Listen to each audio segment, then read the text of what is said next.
In order to get to the mass airflow sensor, the most reliable way I've found is to remove this unit, which requires the removal of this unit.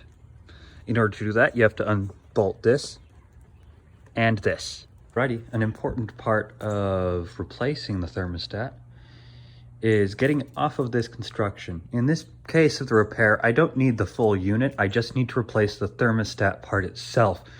That said, when you're looking online, the thermostat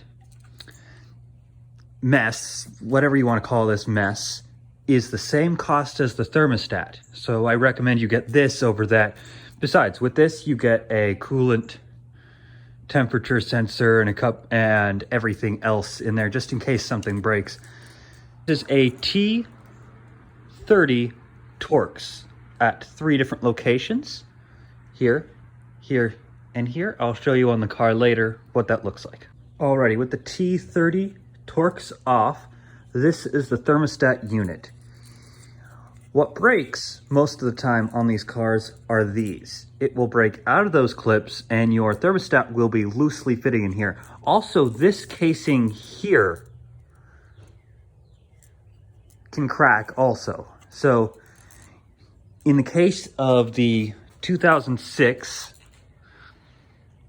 XJ8, you need to replace the thermostat unit, not just the thermostat. Besides, in here, it's really well sprung in and you're never getting it back together if you got just the thermostat unit. As for the repair itself, I have already since loosened the mass airflow area on here. And in order to finish this process, you just simply unplug this and disconnect this, and then you're good. As for everything else, I'll continue. Quick note, if you have a mass airflow sensor issue, this unit right here is the mass airflow sensor. It's about $120. I'm sorry. The next part of the process is to remove that hose clamp, as that's the only hose hooked directly. That hose clamp. The next step is to remove that hose clamp, as that's the last step in regards to getting to the actual thermostat unit, which you're starting to see what the piece looks like when it's worn out. Now the next step is to unscrew that with the T30 Torx. And in order to do these, you just simply squeeze the 2 ends of that clamp and it loosens up. A plastic part, so you don't tighten it on too tight, just taut enough that it does not have any openings.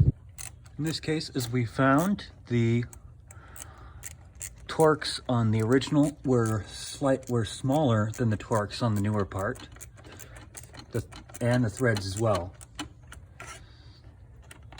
It takes a T20, it may take a T20 to take yours off. Here we have the completed replacement. All you need to do now is put the mass airflow sensor and air filter box back on, and you should have a new thermostat in there. One thing of note though is that since some coolant probably leaked, you're going to have to burp it to get all the air out of it, otherwise you're going to leave hot spots in the engine. Now with the mass airflow sensor and air filter box put back on, now it's time to burp it and also make sure that there's no leaks in the coolant system. Otherwise, we have to check something else. On this car, by the way, there is a clever design in the reservoir for burping the car, just to make sure to get the air bubbles out of your engine and the coolant system. You simply loosen up this valve right here and you run the car idling for a bit, and as it heats up, yes, you'll lose some fluid, but you'll also be able to make sure there aren't any bubbles in the system. Once the bubbles are out, you can simply refill the reservoir and you're good.